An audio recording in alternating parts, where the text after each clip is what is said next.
चलिए स्टार्ट करते हैं, लिटरेचर वाले पार्ट पे चलते हैं हम। तो हमने दो इंपॉर्टेंट मोमेंट लिटरेचर में पढ़े हैं। एक पढ़ा हमने रेनेसा और दूसरा पढ़ा मेटाफिजिकल। ठीक, सिलेबस के अकॉर्डिंग चलेंगे तो पहला हमने क्या पढ़ा है, रेनेसा, और दूसरा क्या पढ़ा है, मेटाफिजिकल। तीसरा जैकोबियन है, तो जैकोबियन में कोई खास इंपॉर्टेंट समझाने वाला कोई कॉन्सेप्ट इतना है नहीं। तीसरा इंपॉर्टेंट जो सेगमेंट है हमारा, वो हमारा है नियोक्लासिकल। कौन सा? नियोक्लासिकल।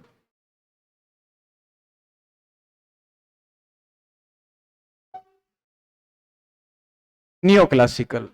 ठीक, जब मैंने आपको एक दिन लिटरेचर की क्लास बताई थी, 1-1.5 घंटे पढ़ाया था, तो मैंने आपको बताया था कि आपको एक बेसिक कॉन्सेप्ट और बेसिक स्ट्रक्चर आपके दिमाग में रखना है।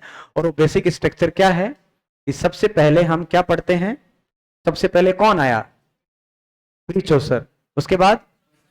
उसके बाद बैरन पीरियड, उसके बाद शेक्सपियर, उसके बाद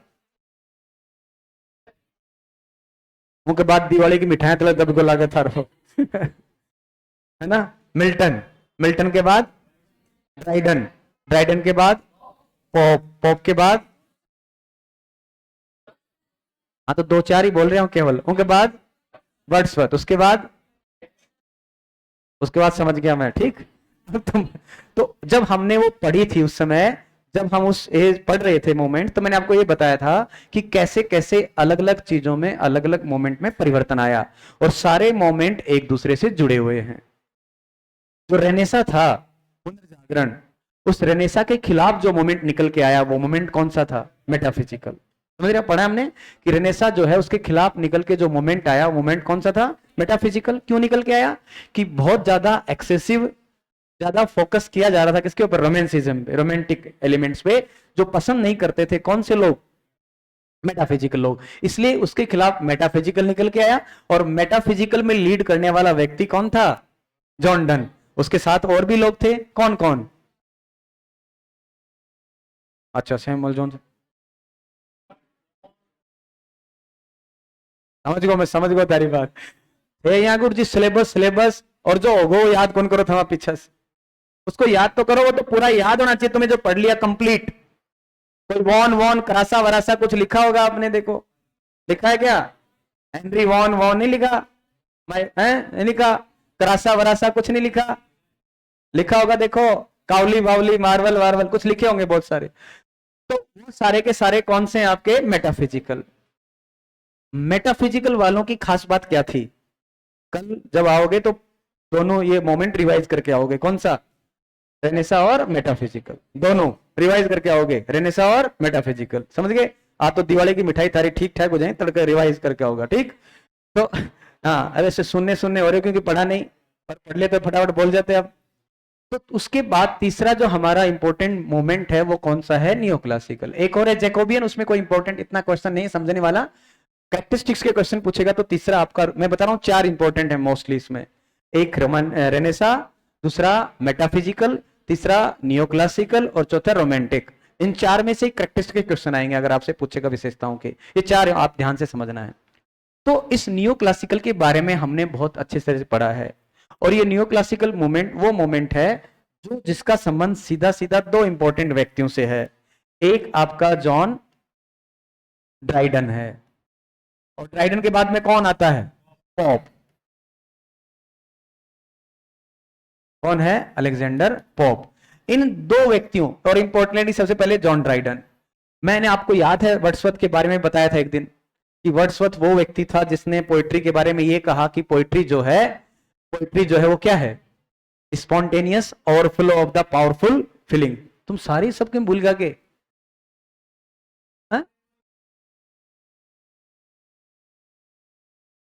बताया नहीं था कि विलियम वर्ड्सवर्थ ने क्या किया, रोमांटिसिज्म को लेके आया। गांव वालों के बारे में लिखूंगा, शहरी लाइफ के बारे में नहीं लिखूंगा, ग्रामीण लाइफ के बारे में लिखूंगा, ये सब किसने बताया, वर्ड्सवर्थ ने। इस जॉन ड्राइडन और अलेक्जेंडर पोप की 2-3 इंपॉर्टेंट बातें यहां से सुनो, फिर हम पढ़ते हैं जो टेक्स्ट लिखा है वहां पे। ये ड्राइडन साहब और ये पोप साहब, मोस्टली ड्राइडन सबसे पहले ये कहता है कि भाई हम उन लोगों को फॉलो करेंगे जो लोग कौन थे, क्लासिकल थे। यानी जो लोग क्लासिकल थे, और मैंने ये वर्ड भी डिस्कस किया आपके साथ क्लास में कि क्लासिकल का मतलब क्या होता है, पुराना लेकिन पॉपुलर, जो पुराना हो लेकिन पॉपुलर हो। तो इन्होंने कहा कि हम उन लोगों के बारे में लिखेंगे, सॉरी उन लोगों को फॉलो करेंगे जो कौन लिखते थे, क्लासिकल, यानी जो क्लासिकल राइटर थे उनके जैसी की जैसी राइटिंग हम करेंगे। और क्लासिकल राइटर जो थे वो खास बात क्या थी कि भाई ये लोग ज्यादा जोर किस पे देते थे, फॉर्म पे देते थे। याद आ रहा है कुछ, मिट्टी थोड़ी बहुत साफ हो रही है। इनका जो जोर था किसके ऊपर था, फॉर्म पे था, किसका, क्लासिकल राइटर्स का। तो कह रहे हैं कि हम वापस इन्हीं क्लासिकल्स को फॉलो करेंगे और हम, इनका पूरा जोर फॉर्म पे था तो हम भी हमारा पूरा फोकस किस पे रखेंगे, फॉर्म पे। और फॉर्म का मतलब हम जितनी भी पोइट्री लिखेंगे जनरली उस पोइट्री को हम दोहों में लिखेंगे, हीरोइक कपलेट में। याद आ रही है आपको कि मैंने कहा आपके विचार आ रहे हो, आपके दिमाग में भाव आ रहे हो और लिखने का मन करे लेकिन बीच में टांग अड़ा दे कौन, हीरोइक कपलेट, तो आप लिख नहीं पाओगे। और ऐसे लोगों के लिए सुविधा प्रदान करने वाला व्यक्ति कौन था, विलियम वर्ड्सवर्थ। लेकिन टांग अड़ाने वाले कौन है, जॉन ड्राइडन और अलेक्जेंडर पोप। इन्होंने कहा कि भाई हम जो है वो ज्यादा जोर किस पे देंगे, फॉर्म पे, क्योंकि हम क्लासिकल राइटर को फॉलो करते हैं और क्लासिकल राइटर्स जो थे उन्होंने फॉर्म में लिखा है और जनरली उन्होंने किस में लिखा, हीरोइक कपलेट में लिखा है, हम इन्हीं को फॉर्म फॉलो करेंगे। देखो दो चीज इंपॉर्टेंट है लिटरेचर में। लिटरेचर में अगर आप बात करते हैं किसी भी राइटिंग के लिए तो दो चीज इंपॉर्टेंट है। नंबर एक, पहला सब्जेक्ट मैटर, विषय वस्तु, और सारी जो चेंज होते हैं मोमेंट्स में इन्हीं के आधार पे चेंज हुआ है। पहला है हमारा सब्जेक्ट मैटर और दूसरा है हमारा फॉर्म। यानी एक तो जो आपके पास मैटर है, सब्जेक्ट मैटर जो लिख रहे हैं, जो आपके पास विषय वस्तु है वो, और दूसरी क्या है, फॉर्म। तो इन लोगों का ये मानना है कि हमारे लिए फॉर्म ज्यादा इंपॉर्टेंट है, सब्जेक्ट मैटर हमारे लिए उतना इंपॉर्टेंट नहीं है। हमारे लिए मेन इंपॉर्टेंट क्या है, फॉर्म। और ये फॉर्म हमारे लिए इंपॉर्टेंट क्यों है, क्योंकि फॉर्म हमारे लिए इसलिए इंपॉर्टेंट है कि हम किसको फॉलो करना चाहते हैं, क्लासिकल को। ड्राइडन कहते हैं कि ऐसे ही कोई ऐरा गहरा नथु खैरा आके पोइट्री नहीं लिख सकता। पोइट्री वही लिख सकता है जो किस में लिखने की क्षमता रखता हो, हीरोइक कपलेट में लिखने की क्षमता रखता हो। इसलिए हम जिस चीज के ऊपर सबसे ज्यादा जोर देते हैं उस चीज के ऊपर इन्होंने जोर दिया। और सेकंड ग्रेड के एग्जाम में जो 60 नंबर क्वेश्चन होगा आपकी बार ए सीरीज का वो यही है, फॉर्मल परफेक्शन। ये क्वेश्चन पूछेगा आपसे, ध्यान रखना कि जो फॉर्मल परफेक्शन होता है यानी फॉर्म की जो परफेक्शन होती है ये विशेषता कौन से मोमेंट की है, ये नियो क्लासिकल मोमेंट की है। समझिए, तो इनका पूरा फोकस किसके ऊपर है, फॉर्म पे। दो वर्ड याद रखना, बार बार चेंज होंगे, फॉर्म और सब्जेक्ट मैटर। तो इनका ज्यादा जोर किसके ऊपर है, फॉर्म के ऊपर है। एक बात मैंने आपको और बताई थी कि एक राजा की हत्या हो गई थी। राजा की हत्या होने के बाद एक पीरियड आया जिसको हम कॉमनवेल्थ पीरियड बोलते हैं, प्रोटेक्टोरेट पीरियड बोलते हैं, ठीक है, बोला है कि नहीं बोला। तो कॉमनवेल्थ पीरियड या प्रोटेक्टोरेट पीरियड है, वो जो पीरियड चलता रहा। और जब दोबारा राजा गद्दी पे बैठा, तो दोबारा राजा गद्दी पे बैठा मतलब राजा गद्दी पे वापस से रिस्टोर हो गया। और रिस्टोर हुआ तो क्या कहलाया, कुछ याद आ रहा है, वो क्या कहलाया, रेस्टोरेशन। और दोबारा जो राजा गद्दी पे बैठा वो कब बैठा, 1660 में।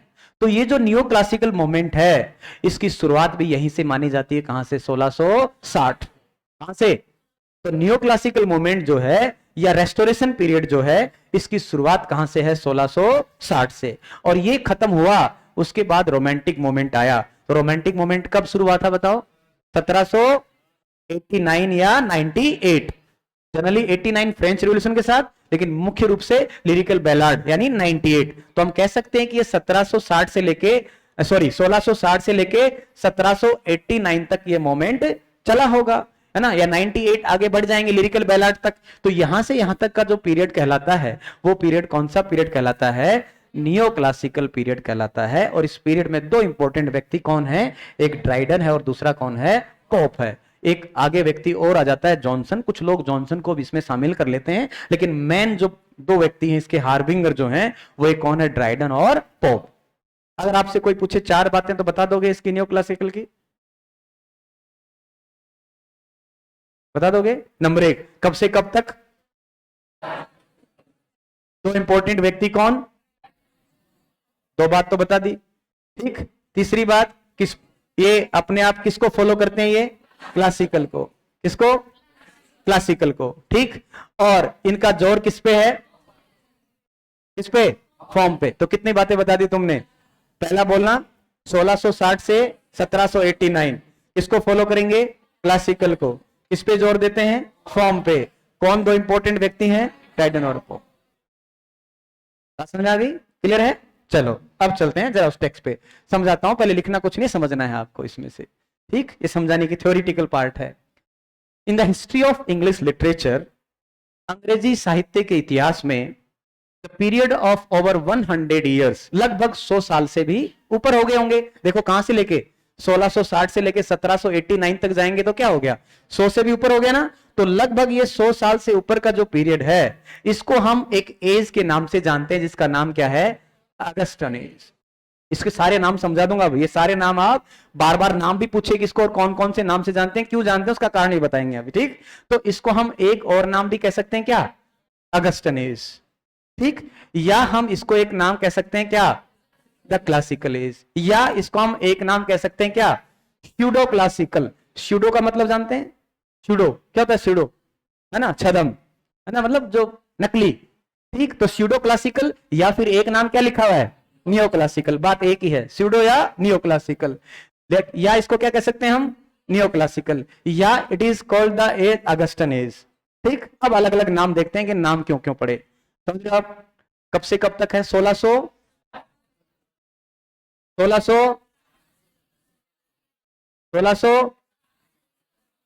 क्या क्या नाम है? Augustan as, classical as, pseudo classical as, neo classical as, और एक वर्ड में और बोल रहा हूं बार बार, रेस्टोरेशन पीरियड। कौन सा पीरियड? रेस्टोरेशन पीरियड, ठीक है? अब देखिए, इसको सबसे पहले अगला कह रहा है कि it is called the Augustan as. इसको अगस्टन एज कहते हैं। अगस्टन एज क्यों कहते हैं? कारण है, देखो क्या। The writer of the period suppose that there age was an age of brilliant writers. इस एज के राइटर मानते हैं कि हमारी एज में भी ब्रिलियंट राइटर्स हुए हैं, और हम में भी ब्रिलियंटली लिखते हैं। जैसा कि किस समय लिखते थे? Like the age of King Augustus. एक राजा हुए थे जिसका नाम क्या है? King Augustus. किंग अगस्टस जो कहां के राजा थे? रोम के। उस एंशियंट रोम के जो किंग अगस्टस राजा थे, उसके समय में जैसा राइटर लिखते थे वैसा ही हम लिखते हैं, इसलिए हमारी एज कौन सी एज कहलाती है? अगस्टन एज कहलाती है। समझ गए? तो अगस्टन एज क्यों कहा गया?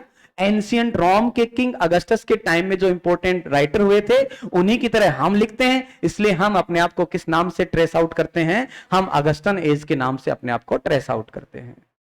समझ में आ गई बात? क्लियर है? Further they suppose that their poetry had the same quality. कहते हैं हमारी पोएट्री में वो सेम क्वालिटी है, वो सारी की सारी क्वालिटी है as the poetry of ancient Greece and Rome. जो पुराने ग्रीस और रोम के जो राइटर थे, उनकी जैसी सारी की सारी क्वालिटी हम लोगों में है, हम भी उनके जैसे ही हैं। And they were really and correctly following, और हम रूल्स को फॉलो कर रहे थे। किसके रूल्स को? एंशियंट्स के। यानी जो रूल उन एंशियंट ने बनाए, उन्हीं रूल्स को हम फॉलो कर रहे हैं, इसलिए हम भी एक तरह से क्या हैं? क्लासिकल हैं। हम भी क्या हैं? क्लासिकल हैं। तो हम क्लासिकल क्यों हैं? क्योंकि हम उस रोम के वो जो राइटर थे, उनकी तरह हमारी क्वालिटियां मिल रही थी, इसलिए हम क्या कहलाते हैं? क्लासिकल हैं। लेकिन क्या वास्तव में नकल करके आदमी वैसा का वैसा पूरा गेन कर लेता है? क्या नहीं कर पाता। तो ये कह तो अपने आप को क्लासिकल रहे थे, लेकिन पूरी तरह से क्लासिकल नहीं थे। ये नकली क्लासिकल थे कि उनको फॉलो तो करे थे, लेकिन सारा उनको फॉलो नहीं कर पाए, और नकली क्लासिकल है, इसलिए क्या कहलाए? Pseudo classical. इसलिए इनको किस नाम से भी जान रहे हैं? स्यूडो क्लासिकल के नाम से भी जान रहे हैं, ठीक है? ये क्या हो गए? Pseudo classical. But in reality the poetry of the period does not have the qualities of classical. वास्तव में वो क्वालिटी पूरी नहीं थी इनके अंदर, है ना? Nor do the poets really follow the rule of ancient। ना सारे के सारे रूल को फॉलो कर पा रहे थे। Rather the so called rules are much misunderstood। इन्होंने रूल्स को क्या किया? मिसअंडरस्टूड किया और मिस इंटरप्रेट किया, गलत उसको समझा, गलत उसका व्याख्या कर दी। In the classical poetry harmonious balance. देखना इंपॉर्टेंट वर्ड क्या बोल रहा है कि भाई जो क्लासिकल पोइट्री थी, यानी जो पुराने राइटर जो थे, वो पुराने राइटर जब लिखते थे तो उनके अंदर एक हार्मोनी थी। हार्मोनी समझते हैं? हार्मोनी का मतलब समन्वय, यानी फॉर्म में और सब्जेक्ट मैटर में, दोनों में बहुत अच्छा तालमेल लगा के वो लोग लिखते थे। इन्होंने तो पूरा पूरा जोर ही किस पे टिका दिया? फॉर्म पे। तो इनका तो सब्जेक्ट मैटर तो गायब हो गया, अकेली फॉर्म का करेंगे क्या? इसलिए ये अपने आप में उनको फॉलो करने की कोशिश तो कर रहे थे, लेकिन पूरी तरह उनको फॉलो नहीं कर पाए, इसलिए ये क्या कहलाए? स्यूडो क्लासिकल कहलाए या नियो क्लासिकल कहलाए। वास्तव में क्लासिकल ये नहीं बन पाए। Because of that they are known as neo classical और स्यूडो क्लासिकल। ठीक। In the classical poetry, harmony balance was maintained between poetic expression and poetic substance. Expression और substance ये आप कहो कि subject, matter and form. But in the poetry of this age, too much attention is given. इन्होंने ज्यादा attention किस पे दे दिया? Expression at the cost of substance. यानी इनमें substance तो कुछ था ही नहीं, माल कुछ था ही नहीं अंदर, केवल फॉर्म को लेके बैठे रह गए। अरे भाई जब माल ही नहीं है, सब्सटेंस ही नहीं है, तो अकेले ढांचे का करेंगे क्या? तो इन्होंने ढांचे पे जोर दे दिया, लेकिन वास्तव में इनके पास कुछ बचा ही नहीं था। इसीलिए क्या हुआ? Hence the age is not really classical. इसलिए वास्तव में क्लासिकल एज नहीं कही जा सकती। तो क्लासिकल नहीं तो फिर क्या कह देंगे? Is really called pseudo classical. इसीलिए हम इनको क्या कहते हैं? स्यूडो क्लासिकल कह सकते हैं या नियो क्लासिकल कह सकते हैं। बात समझ में आई कि नहीं आई? एकदम क्लियरली समझ में आ गया होगा। दोबारा समझाता हूं, समझ लो क्या बोल रहा हूं। हमने ये कहा कि भाई हम क्लासिकल एज उस एज को कहते हैं जो एज पुराने समय में किंग अगस्टस के टाइम में इंपॉर्टेंट कुछ पोइट्स हुए हैं, विर्जिल जिनका नाम है, होमर, विर्जिल, ऐसे करके कोई इंपॉर्टेंट पोइट्स हुए हैं एंशिएंट रोम में और ग्रीक में। वो पोइट्स बहुत इंपॉर्टेंट राइटर्स थे और उन्होंने बहुत अच्छी अच्छी पोइट्री लिखी है। जब उन लोगों ने पोइट्री लिखी तो उनका सब्सटेंस और उनकी फॉर्म दोनों ही बहुत अच्छी थी। यानी उनके पास मैटर भी था और उनके पास फॉर्म भी थी। वो लिख लिए। ऐसे राइटर कौन से राइटर कहला रहे हैं? क्लासिकल। और ये किसके एज में थे? किंग अगस्टस के एज में। ठीक। तो ये जब ड्राइडन और पोप आए, इन्होंने कहा कि हम भी ठीक उसी पैटर्न को फॉलो कर रहे हैं, हमारे अंदर भी वो क्वालिटी है जो किनके अंदर थी? क्लासिकल राइटर में। इसलिए हम भी एक तरीके से क्या हैं? तो आप क्लासिकल हैं। खुद ने अपने आप को क्या मान लिया? इन्होंने क्लासिकल मान लिया। ठीक। और हम भी ठीक वैसा ही लिख रहे हैं जैसा किंग अगस्टस के टाइम में उन राइटर्स ने लिखा था। इसलिए हमारी एज वापस किस नाम से जानी जाए? अगस्टन एज के नाम से जानी चाहिए। तो अपने आप को क्या मान लिया इन्होंने? उनके बराबर मान लिया। ये कह रहे हैं हमारी क्वालिटियां सेम सेम वैसी थी, इसलिए हम अगस्टस एज कहला रही है, या हमारी एज क्या कहला रही है? क्लासिकल। लेकिन जब लोगों ने इनको व्याख्या की, देखा, तो कह रहे हैं भाई वास्तव में कह तो रहे थे कि हमारी क्वालिटी उनकी जैसी है, कह तो रहे थे कि हमारी सारी चीजें उनकी जैसी हैं, लेकिन वास्तव में पूरी तरह उनको फॉलो नहीं कर पाए। इनके पास केवल और केवल क्या बच गया? फॉर्म बच गई, सब्सटेंस के पास कुछ था ही नहीं। इसलिए ये वास्तव में क्लासिकल नहीं कहला सकते। इसलिए हम इनको क्या कहें? इनको हम नियो क्लासिकल कह सकते हैं या स्यूडो क्लासिकल, नकली क्लासिकल कह सकते हैं। लेकिन अगस्टन एज भी इनके साथ नाम जुड़ा हुआ है। तो आपसे पूछे कि इस एज को अगस्टन एज किस लिए कहते हैं? क्योंकि ये अपने आप को उसके लेवल के बराबर के मानते थे जो राइटर कहां लिखते थे? किंग अगस्टस के टाइम में लिखा करते थे। ठीक। स्यूडो क्लासिकल क्यों है? क्योंकि क्लासिकल को फॉलो कर रहे हैं, इसलिए क्लासिकल कहला रहे थे, लेकिन क्लासिकल की पूरी क्वालिटी को नहीं ले पाए, इसलिए क्या कहलाए? स्यूडो क्लासिकल या नियो क्लासिकल कहलाए। ठीक। और ये एज लगभग कितने साल से ज्यादा रही? More than 100 years. कहां से लेके? 1660 से लेके 1789 तक। That is known as neo classical या स्यूडो क्लासिज्म या अगस्टन एज। और इसके लिए एक नाम और है, रेस्टोरेशन पीरियड, क्योंकि 1660 में दोबारा कॉमनवेल्थ पीरियड खत्म हो गया और जो कॉमन प्रोटेक्टोरेट पीरियड खत्म हो गया, वापस से राजा गद्दी पे बैठा। इसलिए लगभग इसी काल को हम एक किस नाम से और जानते हैं? रेस्टोरेशन पीरियड के नाम से भी जानते हैं। और इस रेस्टोरेशन पीरियड का इंपॉर्टेंट व्यक्ति कौन है? जॉन ड्राइडन है। कर लेंगे? कोई दिक्कत है? अब आपको ऐसे नहीं लिखना है, पॉइंट वाइज लिखो, पॉइंट बना देता हूं। लिखो लिखो, डालो heading neo classical, neo classical, डालो हेडिंग नियो क्लासिकल। सिलेबस में क्या पॉइंट लिखा हुआ है? नियो क्लासिकली लिखा हुआ है ना, तो आप तो नियो क्लासिकल डाल लो हेडिंग, नियो क्लासिकल। ठीक। नियो क्लासिकल डाल लो, neo classical.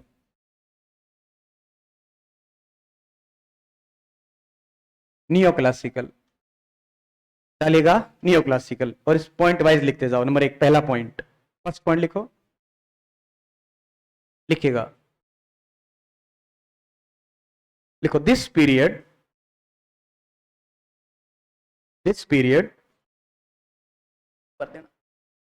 This period,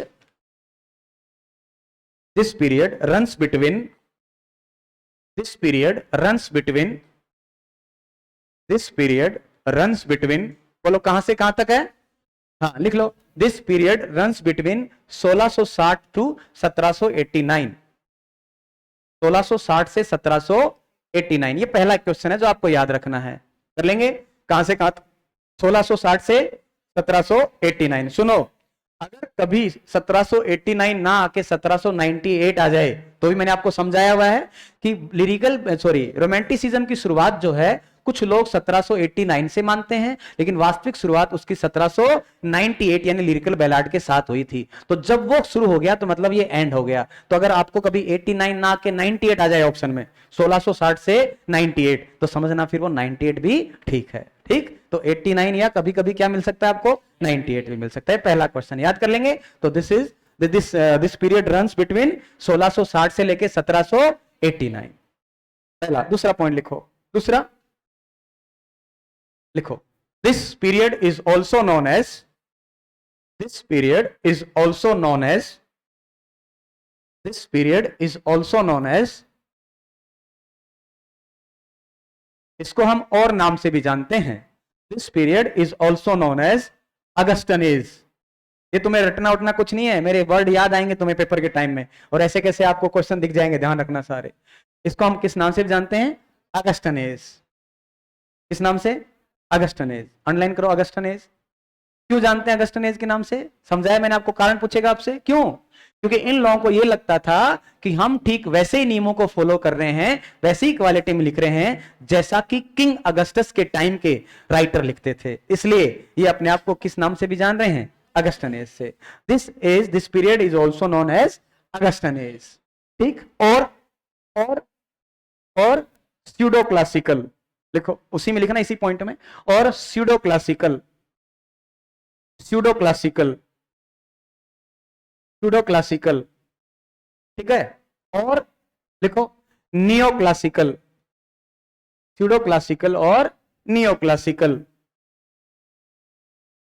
pseudo classical और नियो क्लासिकल चलेंगे, स्यूडो क्लासिकल और नियो क्लासिकल। और रेस्टोरेशन, और रेस्टोरेशन, और रेस्टोरेशन,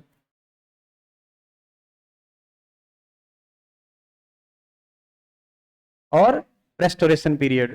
ठीक, इसको हम किस नाम से भी जान रहे हैं, रेस्टोरेशन। तो नाम पूछे, अलग अलग नाम लगा कर लोगे आप, कौन कौन से हो गए, Augustan, neo classical, pseudo classical और रेस्टोरेशन। ठीक, अलग अलग नाम से इसको अपन जान रहे हैं। क्लियर हो गया। नेक्स्ट अगला पॉइंट लिखो, लिखो, it is called the Augustan as.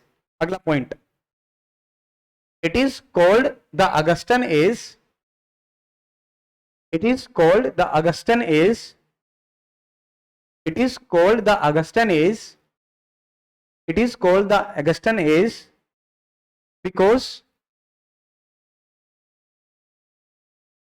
क्यों मानते थे इसको, because the writers, because the writers of the period, because the writers of the period, because the writers of the period supposed that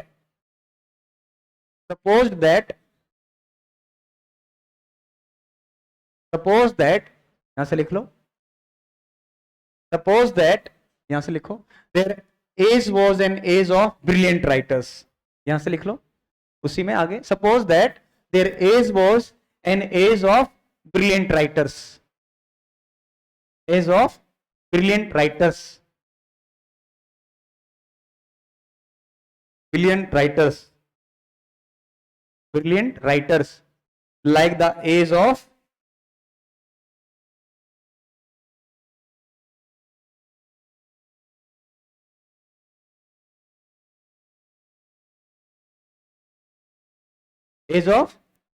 king Augustus. King Augustus, ये जानते हैं, इसका नाम सुना है किंग अगस्टस का, नहीं सुना, अभी तो सुना है 3 बार। किंग अगस्टस ये कहां के राजा थे, रोम के। कहां के, रोम के। ठीक, 27 बीसी से लेके, बीसी जानते हैं, 14 एडी तक, 27 बीसी, 27 बीसी, बीसी का मतलब बिफोर क्राइस्ट, और एडी का मतलब आना डोमिनी, आफ्टर डेथ। ठीक, तो ये 27 बीसी से लेके और 14 एडी तक जो राजा रहे थे उसका नाम क्या था, किंग अगस्टस। और कहां के राजा थे ये, रोम के राजा थे। तो अगस्टस के बारे में जानना है तो ये किंग अगस्टस है? नहीं नहीं, ऐसे तुम्हारे दिमाग में याद रहेगा, ऐसे छप जाएगा, वैसे याद आ जाएगा पढ़ते समय। तो रोम है, रोम के राजा थे कौन? King Augustus. तो उनकी, यहां तक लिख लिया आपने? कहां तक लिखा? Brilliant writers like the age of King Augustus, यहां तक लिखा है क्या? तो लिख लो फिर ब्रैकेट में, तो कोई दिक्कत नहीं है। किंग अगस्टस लिख लो, 27 बीसी से 14 एडी, याद रह जाएगा, लिख लो ब्रैकेट में। याद नहीं करना, कल पढ़ते समय दिमाग में रह जाएगा। ठीक, कहां के थे? Of ancient Rome, of ancient Rome, ठीक है, ऑफ एंशियंट रोम। क्लियर हो गया? समझ में आ गई बात? तो इनको अगस्टन एज क्यों कह रहे हैं? क्योंकि अपने आप को ये मानते थे कि हमारी क्वालिटी उन राइटर्स की जैसी है जो किनकी थी? किंग अगस्टस के टाइम के राइटर्स की थी। और किंग अगस्टस कहां का राजा था? रोम का। कब से कब तक? 27 बीसी से 14 एडी। लेकिन आपसे कोई भी नहीं पूछेगा, कभी नहीं पूछेगा। ठीक, आगे नेक्स्ट, अगला पॉइंट लिखो, अगला पॉइंट लिखो।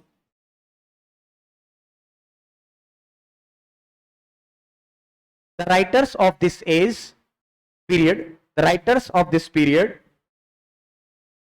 the writers of this period, the writer of this period, the writer of this period suppose that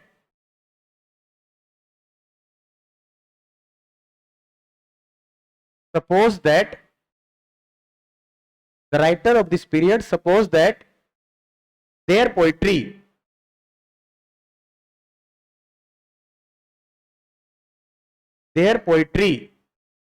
had the same qualities, their poetry had the same qualities, same, इसकी जैसी quality, same qualities as the poetry of, नहीं, as the, अगस्त तो लिख लिया ना, as the poetry of Greece and Rome. हाँ, इन्हीं को बोलते हैं क्लासिकल, ग्रीस एंड रोम, लिख लो, ग्रीस एंड रोम।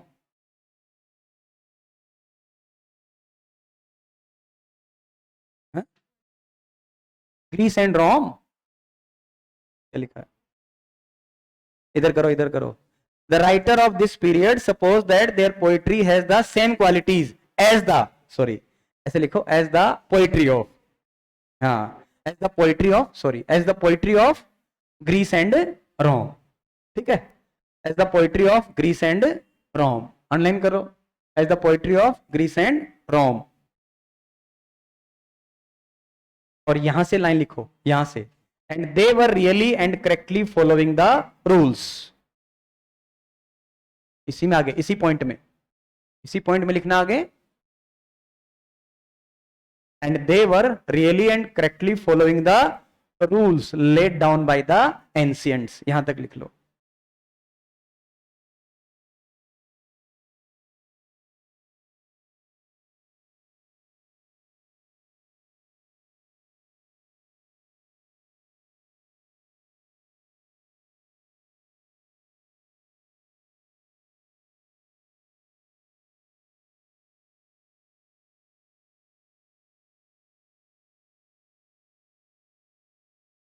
देखो इधर, इनका ब्रैकेट में इनके नाम लिखना, तीन के, ग्रीस एंड रोम लिख लिया, ब्रैकेट में तीन नाम लिखना आगे, ब्रैकेट लगाओ इसके आगे। कहां तक लिख लिया आपने?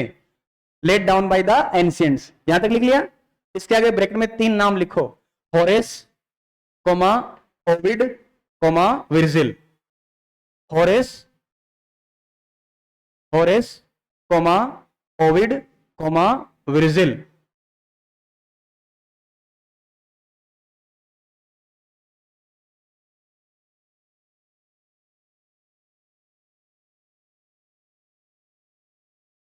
ये नहीं लिखवाया अरविंद, देखना ऊपर वाली लाइन अलग है, दुष्ट प्राणी, ये अलग है, ये लिखा था पहले, वो सेम सेम लग रही है ना? ठीक है, तो देखो, ये मैं आप बार बार कह रहे हैं कि जो रोम के फेमस राइटर हुए, जो किंग अगस्टस के टाइम के फेमस राइटर हुए, हम उन्हीं को फॉलो करेंगे। वो तीन फेमस राइटर कौन है? एक होरेस है, एक ओविड है, और एक विर्जिल। यानी जैसे होरेस, ओविड और वर्जिल जैसे लिखते थे, वैसे ही हम लिख रहे हैं। हमारे अंदर भी वैसी क्वालिटी है, इसलिए हम भी क्या हैं? हम भी क्लासिकल हैं एक तरीके से, इसलिए अपने आप को क्या मानते हैं? ये क्लासिकल। तो कौन से तीन इंपॉर्टेंट राइटरों की बात कर रहे हैं? होरेस, ओविड और वर्जिल, इन तीन राइटर की तरह हम लिखते हैं, इसलिए हम भी क्या हैं, हम भी क्या हैं, हम भी क्लासिकल हैं। ठीक, हमारे अंदर भी जो क्वालिटी है वो कैसी क्वालिटी है, क्लासिकल वाली क्वालिटी है। तो ये जो तीन राइटर थे इनको हम कौन से राइटर मानते हैं, क्लासिकल राइटर्स मानते हैं, इसलिए उनकी जैसी क्वालिटी को फॉलो करते हैं, इसलिए हम भी क्या कहला रहे हैं, क्लासिकल कहला रहे हैं। ठीक, नेक्स्ट अगला पॉइंट लिखो, but in reality, but in reality, अगला point, but in reality, but in reality, comma, but in reality, comma, they were not able to, but in reality, but in reality, comma, they were not able to, they were not able to follow them correctly, follow them correctly, they were not able to follow them correctly, इनको, इनको Horace, Ovid और Virgil, इनको correctly follow नहीं कर पा रहे थे, because of that, इसमें लिखना, because of that, because of that, इसीलिए, बिकॉज ऑफ दैट, इसीलिए, because of that, the period is known as, the period is known as neo classical या pseudo classical, because of that the period is known as neo classical और pseudo classical, neo classical और pseudo classical, pseudo classical और neo classical, समझ गए, clear है, because of that they are known as neo classical और pseudo classical. तो तीन नाम हमने पढ़े और तीनों नाम की मैंने आपको कारण बताए कि नाम तीन इनके क्यों पड़े हैं। एक तो अपने आप को क्या मान रहे हैं, ये क्लासिकल, क्या मान रहे हैं, क्लासिकल। ये क्लासिकल क्यों मान रहे हैं, हमने बताया ये क्लासिकल इसलिए मान रहे हैं कि हमारे अंदर वही क्वालिटी जो किसमें थी, इसलिए हम क्लासिकल हैं, ये खुद अपने आप को मान रहे हैं। लेकिन जब इनका डिस्कस किया गया, इनको पढ़ा गया, तब लोगों ने कहा नहीं तुम क्लासिकल नहीं हो, तुम क्या हो, स्यूडो क्लासिकल हो या फिर नियो क्लासिकल। क्यों, क्योंकि तुम करेक्टली उनको फॉलो नहीं कर पाए। तो करेक्टली फॉलो नहीं कर पाए इसलिए नियो क्लासिकल हैं, करेक्टली फॉलो नहीं कर पाए इसलिए स्यूडो क्लासिकल हैं। लेकिन खुद उनको कहते हैं कि हम फॉलो कर रहे हैं इसलिए अपने आप को क्लासिकल मानते हैं। किंग अगस्टस के टाइम के राइटर्स को फॉलो करते हैं इसलिए अपने आप को क्या बोल रहे हैं, अगस्टन एज के नाम से जानते हैं। और इसका टेन्योर होता कहां से है, 1660 से लेके 1789 तक होता है। यहां तक की बात समझ में आ गई और याद भी हो गई होगी, नहीं हुई तो मैं केमी कौन कर सकूं फिर। ठीक, आगे चलो। हर कोई ना कोई चीज किसी ना किसी दूसरी चीज के खिलाफ ही होके आती है, यानी कोई गड़बड़ होगी तभी तो नई चीज निकल के आएगी। हमने पढ़ा रेनेसा, रेनेसा के खिलाफ कौन आया, मेटाफिजिकल, और मेटाफिजिकल के अगेंस्ट में कौन आया, नियो क्लासिकल। तो आपसे पूछे कि नियो क्लासिकल का जन्म किसके खिलाफ हुआ, मेटाफिजिकल के खिलाफ हुआ। ठीक, तो देखो क्या कह रहा है, pseudo classicism is the result, pseudo classicism जो है वो रिजल्ट है किसका, number of factors working together. हालांकि बहुत सारी चीजें काम करी हैं, लेकिन सबसे इंपॉर्टेंट क्या है, reaction against the fantastic excess of the metaphysical. Metaphysical की जब अति हो गई तो उस अति को खत्म करके जो मोमेंट हमारे सामने आया वो मोमेंट कौन सा आया, neo classical. Comma the influence of French writers and critics, comma the study of ancient and great admiration for them and the scientific rationalism of the age all contributed to the growth of pseudo classical। यानी कुल मिलाके जो metaphysical की qualities थी उन सब के खिलाफ जो मोमेंट आया वो मोमेंट कौन सा मोमेंट कहलाया, नियो क्लासिकल या स्यूडो क्लासिकल कहलाया। ठीक, तो लिख लो नेक्स्ट अगला पॉइंट, उतार लो इसको, ऐसे ही पूरा उतार लो, है ना, यहां से इस पूरे पॉइंट को उतार लो, यहां से उतार लो इसको।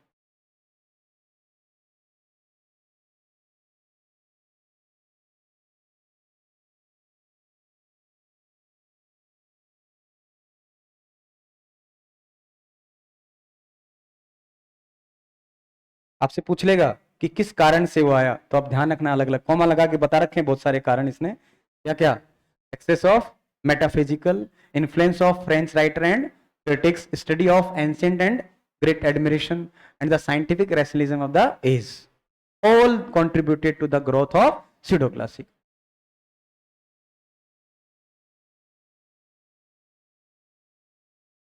कौन सा लास्ट पूछ रहे हो सतवीर? हाँ मैं सब रिपीट करता हूँ 2-2-3 बार, तुम चिंता मत करो, तुम तो लिख लो एक बार.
ऑनलाइन कर लेना सबको, कौन कौन सी चीजें देखना ऑनलाइन करना उनको, कितने पॉइंट है उनको ऑनलाइन कर लेना.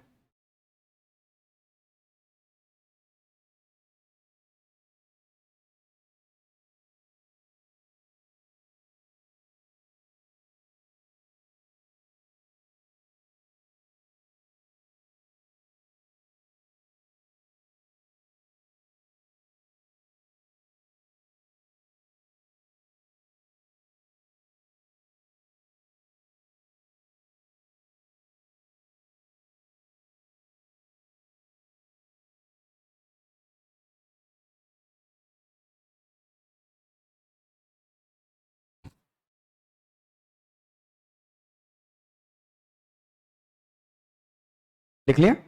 चलो देखो वापस समझाता हूं. लिख रहे हो कि लिख लिया? लिख लिया? चलो देखो क्या कह रहा है ये भी, जो स्यूडो क्लासिज्म है जिसको हम नियो क्लासिज्म कह रहे हैं, is the result of number of factors working together. बहुत सारी चीजों ने इसके लिए काम किया, यानी बहुत सारी चीजों एक साथ जब आई, कई चीजें मिलके, तो उनकी वजह से जिस मोमेंट का जन्म हुआ, पीरियड का जन्म हुआ. कौन सा पीरियड कहलाया? Neo classical period. पहला, एक तो फैंटास्टिक एक्सेस ऑफ द मेटाफिजिकल्स, यानी मेटाफिजिकल की जब अति होगी तो उसके खिलाफ आ गया. दूसरा क्या बोल रहा है? Influence of the French writers, कुछ फ्रेंच राइटर्स को इन्होंने पढ़ा होगा और उनसे प्रभावित होकर भी इनके दिमाग में चीजें आई होंगी. तीसरा क्या कह रहा है? The study of the ancient and great admiration for them. Horace, Virgil और ओविड, उनको पढ़ा होगा और उनके वर्क्स के प्रति इनके मन में कोई एडमिरेशन आया होगा, उन चीजों को शामिल कर लिया होगा. और फिर क्या है?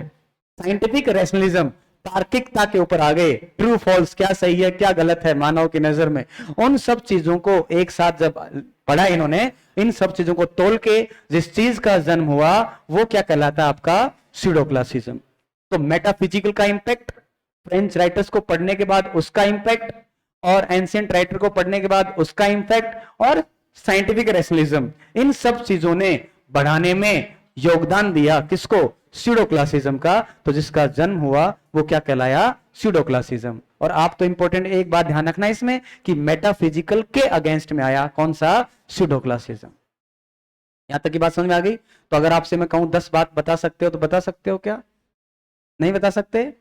थोड़ा ऊपर करो, मैं बताता हूं। नंबर 1, पहला, इस मोमेंट की शुरुआत कहां से हुई?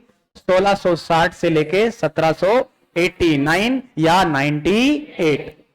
सबको क्लियर है? नंबर 2, दूसरा, सेकंड, ये जो एज है, इसको पीरियड जो है, इसको हम अलग अलग नाम से जानते हैं। पहला, ऑगस्टन एज। ये ऑगस्टन क्यों है? क्योंकि किंग अगस्टस के जो टाइम के राइटर थे वैसा ही क्वालिटी ये कहते हैं हम रखते हैं, इसलिए क्या कहलाई? Augustan as. किंग अगस्टन कहां के थे? रोम के। अगस्टस रोम के 27 बीसी से लेके 14 एडी तक के। ठीक। अगला नाम, अपने आप को एक क्या मानते हैं हम? कौन से राइटर हैं? क्लासिकल हैं। क्लासिकल क्यों मानते हैं? क्योंकि हमने होरेस, ओविड और वर्जिल, उनकी क्वालिटीज को फॉलो करते हैं, इसलिए हम क्या हैं? क्लासिकल हैं। लेकिन क्या उनको फॉलो कर पाए? क्या नहीं कर पाए, क्योंकि उन्होंने बैलेंस बना के रखा, हार्मनी बना के रखी, किसमें?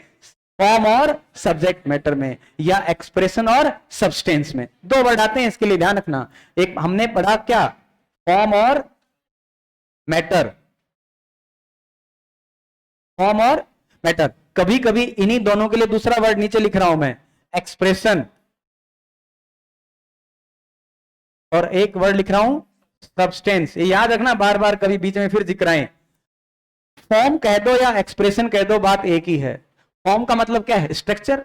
और एक्सप्रेस भी आप जैसे एक्सप्रेस करेंगे वो भी क्या हो गया आपका? स्ट्रक्चर। अरे भाई, हीरोइक कपलेट में आप कुछ चीज बोल रहे हैं, वो भी क्या हो गया आपका? स्ट्रक्चर। तो फॉर्म और एक्सप्रेशन एक ही बात है, और मैटर और सब्सटेंस भी एक ही बात है। तो जो क्लासिकल राइटर थे, उन्होंने एक्सप्रेशन और सब्सटेंस, इन दोनों के अंदर क्या बनाई? हार्मनी। इनके अंदर हार्मनी थी बनी हुई, एक्सप्रेशन में और सब्सटेंस में। लेकिन इन्होंने इनको फॉलो करने की कोशिश तो की, और अपने आप को कह भी क्लासिकल रहे हैं, लेकिन ये इन दोनों चीजों में बैलेंस नहीं बना पाए। इनका ज्यादा जोर केवल और केवल किस पे रहा? सब्सटेंस, सॉरी, इनका किस पे रहा? एक्सप्रेशन पे। और इनके पास सब्सटेंस तो कुछ था ही नहीं, इनके पास मैटर तो कुछ बचा ही नहीं। यानी फॉर्म फॉर्म रह गई और मैटर इनके पास कुछ भी नहीं बचा। इसीलिए, इसी वजह से लोग कहते हैं तुम क्लासिकल नहीं हो, तुम नियो क्लासिकल हो, तुम स्यूडो क्लासिकल हो। है? क्या? बोल दो, बोल दो, बोल तो दे। हाँ, डुप्लीकेट। हाँ, झूठे। झूठे क्लासिकल हो तुम सही करा कानाराम। कौन से क्लासिकल है ये? नियो क्लासिकल, या झूठे क्लासिकल, या सदम क्लासिकल, या स्यूडो क्लासिकल, या फर्जी क्लासिकल। इसलिए क्या कहलाए? Neo classical. अब अगला क्वेश्चन कि भाई ये किस किस चीज के खिलाफ आए? नंबर 1, पहला किसके? मेटाफिजिकल। किसके खिलाफ? मेटाफिजिकल के खिलाफ आए। दूसरा, इन्होंने फ्रेंच राइटर्स को पढ़ लिया, तो उनको पढ़ने के बाद कुछ नया नया ज्ञान प्राप्त हो गया होगा। तीसरा, एंशियंट राइटर्स को पढ़ा और उनके प्रति एडमिरेशन आ गया, तो वहां से ज्ञान प्राप्त कर लिया होगा। और एक साइंटिफिक रैशनलिज्म जो है वो इनके अंदर आ गई, तार्किकता। तो उन सब चीजों को मिला के जिस मोमेंट का जन्म हुआ, वो मोमेंट कौन सा कहलाया? स्यूडो क्लासिकल, या नियो क्लासिकल, या अगस्टन एज, या रेस्टोरेशन पीरियड। और अब इसमें दो नाम आपको इंपॉर्टेंट याद रखे हैं। क्या? ड्राइडन और पोप। तो ये रियल थे कि फर्जी थे? फर्जी तो नहीं थे तो रियल। पर अपने आप को वो जो कह रहे थे कि हम वैसे हैं, वहां कहने के मूड में कैसे थे? फर्जी थे। ठीक।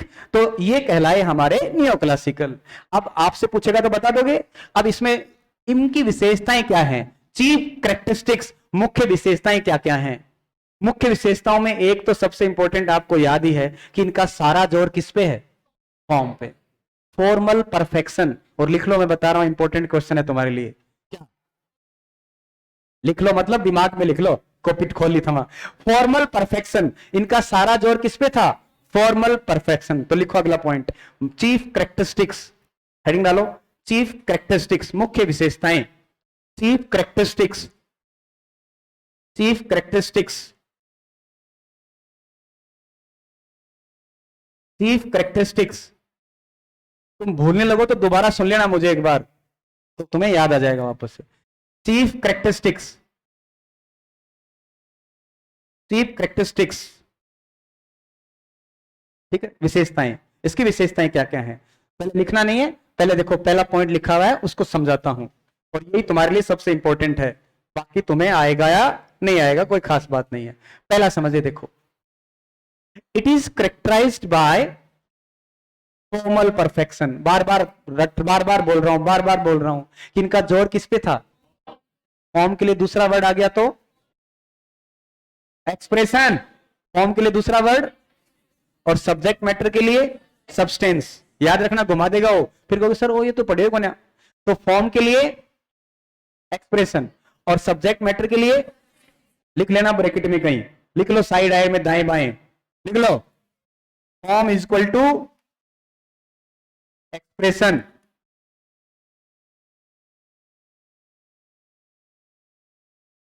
और दूसरा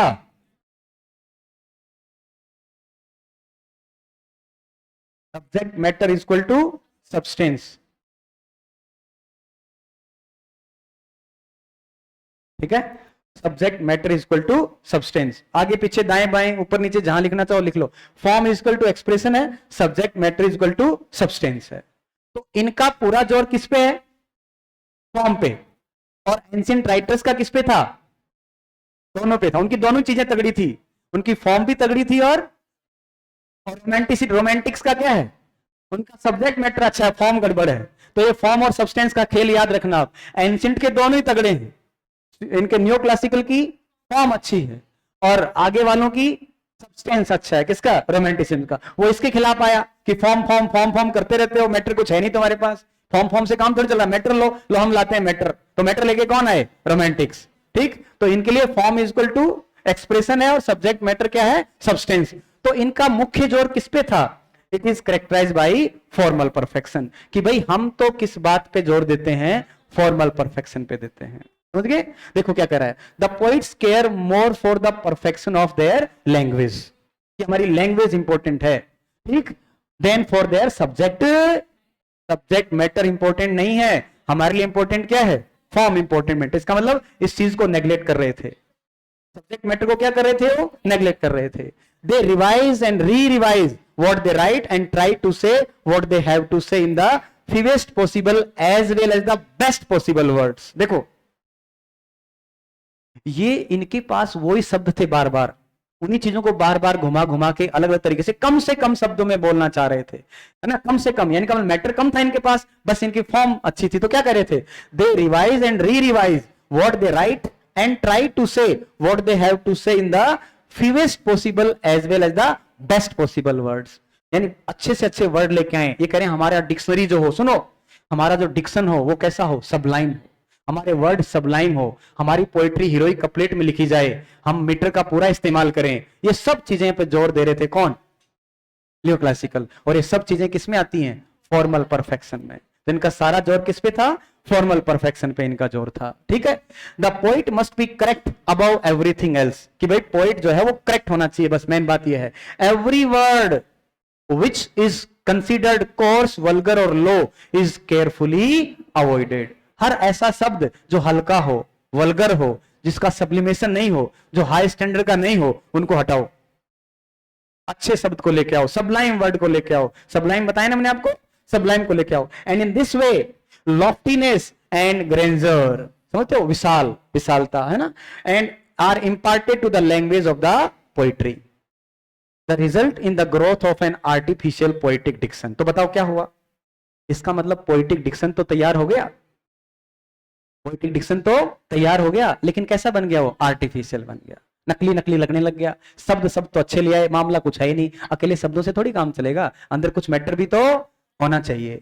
and the language of poetry, इसलिए language of poetry is cut from the language of the everyday use, इसलिए इनकी जो पोएट्री है वो कट ऑफ हो गई, किससे, एवरीडे यूज ऑफ लैंग्वेज। और ये जब कट ऑफ हो गई तभी तो विलियम वर्ड्सवर्थ को गुस्सा आया कि तुम क्या फॉर्म करते हो, तुम्हारे पास शब्द पता नहीं कहां से उठा के लाए हो, आम आदमी के काम की कुछ चीज है ही नहीं। मैं बताता हूं तुम्हें आम आदमी की पोएट्री कैसे लिखते हैं, मैं तुम्हें रोमांटिसिज्म सिखाता हूं। तब कौन आया बताओ उसके खिलाफ, विलियम वर्ड्सवर्थ, समझ गए? तो ये इसके अगेंस्ट हो गया। इसका मतलब इनका सारा जोर किस पे था? फॉर्मल परफेक्शन पे।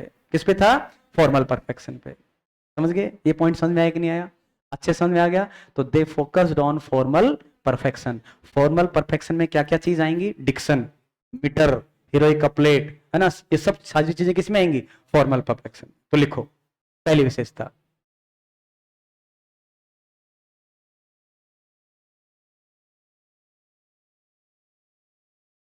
चलिए लिखेगा, लिखो पहला, सबसे पहले तो ये लिखो, it is characterised by formal perfection. It is characterised by formal perfection. It is characterised by formal perfection. यानी इसका मतलब इनका जोर किस पे था? फॉर्मल परफेक्शन पे इनका जोर था। पूरा का पूरा जोर किस पे था? फॉर्मल परफेक्शन पे। It is characterised by formal perfection. ठीक, फुल स्टॉप। इसी में कंटिन्यू लिखना आगे वाली लाइन भी। The poets care more for the perfection, यहां तक लिखना, सब्जेक्ट मैटर तक लिख लो यहां तक। The poets care more for the perfection of their language, language than for their subject matter.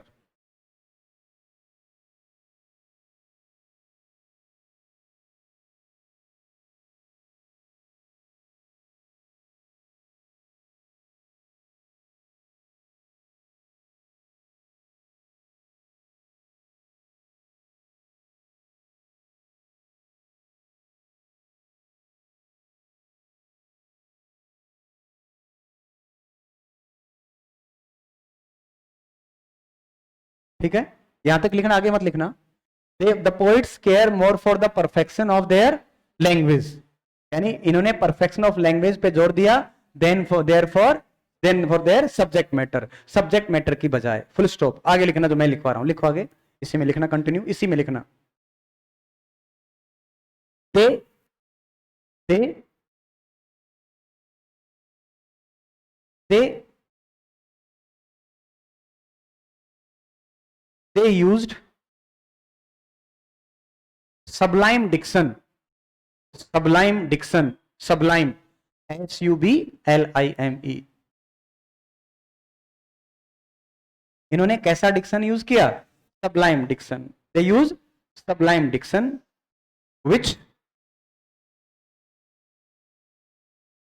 which lofted, loft करना, LOFTED, lofted उठा देना, लिफ्ट कर देना, lofted क्या? their style, lofted their style। उससे क्या हो गया? इनकी स्टाइल तो अप हो गई, लॉफ्टीनेस आ गई उसमें, स्टाइल में तो, बट बट क्या हो गया? Cut, but cut off from the language of everyday use. फिर यहां से लिख लो, cut off from the language of everyday use, but cut off from the language of everyday use, cut off from the language of everyday use. समझ गए? इसका मतलब इनकी पोइट्री में डिक्शन तो सबलाइम था, डिक्शन तो अपर क्वालिटी का था, लेकिन वो आम आदमी का डिक्शन नहीं था, इसलिए इनकी पोइट्री आम आदमी से कट गई। ऐसा क्यों था? क्योंकि वास्तव में ये जो लोग थे, ड्राइडन वगैरह, ये लिख भी अपर सोसाइटी के बारे में रहे थे, बड़े बड़े पॉलिटिकल लोगों के बारे में या राजा महाराजाओं के बारे में लिख रहे थे, इसलिए आम आदमी का इनका सब्जेक्ट मैटर भी नहीं था। तो लॉफ्टीनेस तो हो गई इनके अंदर, लेकिन क्या हुआ? लेकिन प्रॉब्लम क्या आई? प्रॉब्लम ये आई कि क्या हो गया? Cut off from the language of everyday use. तो पहला पॉइंट क्या हो गया कि भाई इनका जोर किसके ऊपर था? फॉर्मल परफेक्शन पे। किस पे? Formal perfection. ठीक, तो इनका जोर था फॉर्मल परफेक्शन। यहां तक रिवाइज कर लो एक बार फटाक से।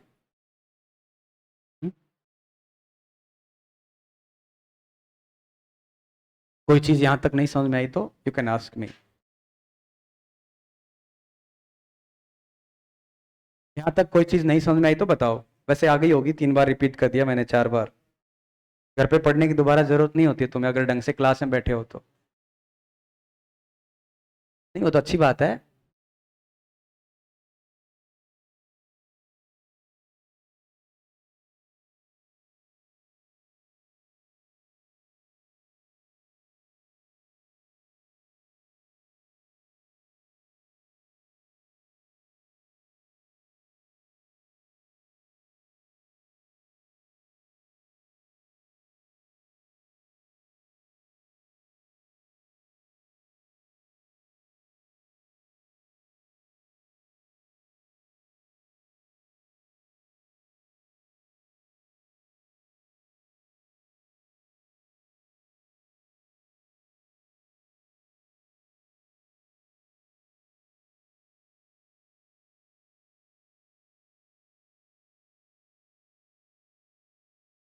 नहीं बोल रहे हैं, मैं नहीं बोल रहा हूँ।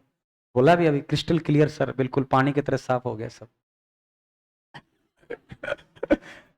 समझ में आ गया? साफ मतलब गायब नहीं हो, आप उल्टा समझ रहे हो। अब मैंने पूछा समझ में आ गया कि सब समझ में आ रहा है।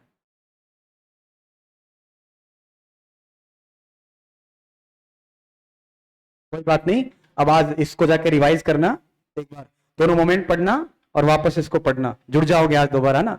अब मेरी शक्ल देख ली तुमने, अब तुम्हें पढ़ाई याद आएगी। ठीक, this is all for today, will meet tomorrow. ठीक है, थैंक यू। ये आपका ठीक सिलेबस मैंने